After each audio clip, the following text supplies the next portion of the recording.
tonight we're going to talk about the catching situation. I know it's second grade through fifth grade. I know there's machine pitch, coach pitch, some stealing, some not stealing, but we're kind of going to talk about the whole package back here, and you have to apply it appropriately, you know, for whatever age group you're at. But we're going to give you the information anyway, and some might sink in, some might not. At the age group, I'd encourage that. Try to get as many kids behind the plate as you can do catching as you can. I remember coaching my kids through this age group. Everybody thought it was cool to put the gear on. I get to put the stuff on today, you know. Excellent. Try to encourage it. You never know who's going to end up where. I mean, Poppets right now are probably one of our better catchers in varsity. Could play third, could play short, pitches, could play outfield, and catches very well. So just because, you know, Johnny was a shortstop doesn't mean he's always going to be locked in at short. I would encourage him to get, you know, behind there. Biggest thing that we want to talk about at the age that they're at right now is we want to try to keep the kids as safe as we can back there. There's no way to describe a foul tip. It's going to hurt, you know. And sometimes you have a guy catch the first time and he gets hit, and that might be the last time he catches, you know, because the foul tip got him right, and that might happen. If you're lucky to get the guy on your team who wants to catch, loves to catch, who's kind of committed to catching, keep working on them with the stuff that we're going to show you. First thing we want to do is just catch your setup.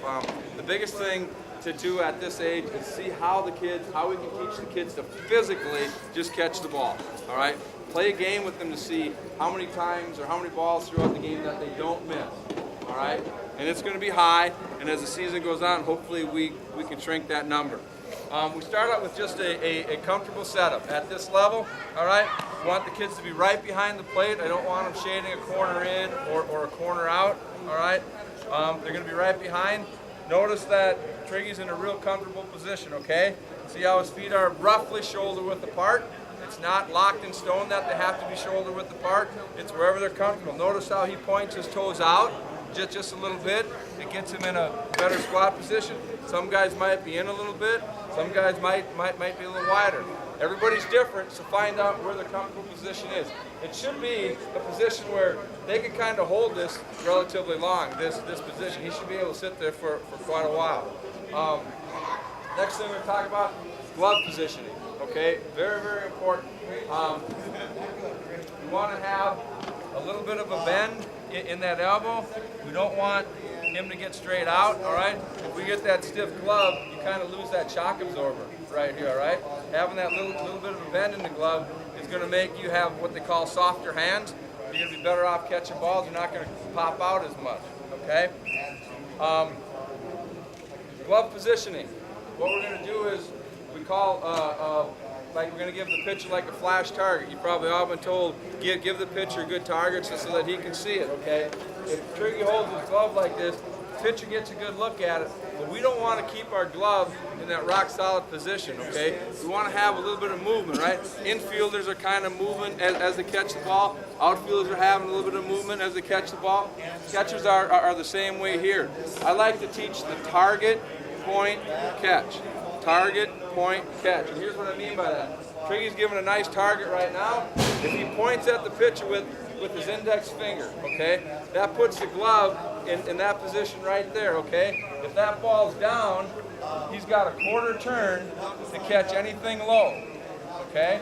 If he's in this position now and the throw's high, he's got a quarter turn to catch anything high, okay? If he stays in this position right here, and a lot of catchers are almost going to want to get that elbow out and turn it like this, if that ball's down, one of two things happen. Either he does this, which is the position that we don't want him in, all right, or he's got to do 180 degrees around to try to catch that ball. At the level they're at, not real big deal now. Pitchers might not be throwing that hard. Coaches might not be throwing that hard yet. Machine will be set accordingly. But as they progress up the ladder, guys are going to start throwing hard, and you want to keep this catching as effortlessly as you can. So again, target, point, catch. Target, point, catch. And drills that you can do with this, coaches, get the catcher behind it. Probably mask, you know, is all he needs. I don't think he'd have to throw the full gear on. You get to that pitching position and you just throw balls to him, all right? And you can even yell it out. Target, point, catch. and then try to throw, 4 or 5 balls up and away, down and in, down and away, up and in, and just kind of watch that glove positioning. Over the course of the season that you do that, you're going to notice you're going to get a lot more comfortable with that. Questions on that so far? Excellent. All right, blocking. And again, I know 2nd through 5th graders, but we're going to talk about it because eventually your kids are going to grow up as well. Last thing about glove positioning, I forgot one thing. Go ahead and do that. Throwing hand, okay? Very, very, very, very important. We don't want them to hand out. We don't want them to sit down here out. Thumb inside the hand, close it, and then put it either behind his leg. Notice how he has it behind his leg. I try to get away from the old school where they told you to keep it behind your back. If you do this, it really exposes that shoulder. I mean, you point right here, it's nothing but bone sticking out right now. He puts that kind of behind his heel. Now it's a lot softer. You kind of let the muscle come through, and this is probably the most vulnerable area. I mean, you get hit there and it's just nasty. It just hurts. So try not to get those fingers hit.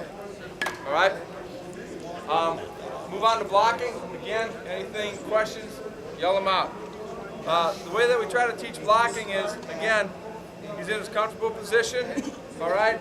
He gets set with a guy on base. You can't be in your comfortable position. You got to get up just a little bit so you have that agility. What we try to teach is we want to try to get those knees down to the ground as fast as we can. As coaches, get back up one more time. As coaches, it's almost as simple as pushing his hips forward, all right? Now the good thing that we're seeing right here, notice the glove covers up the 5-hole. Nothing's going to get through, okay? Throwing hand is behind the glove, so you keep the throwing hand protected very well right here. Big thing, the back is curved a little bit, the chest protector's down. If that ball hits anywhere here and hits his chest protector, it's going to go straight down to the ground, which is where we want it. Chin and head, all the masks, all the helmets have nice throat guards on them. If you use them, if you get back here and turn your head, it exposes, that neck. You're extremely vulnerable for that. So that's excellent form right here.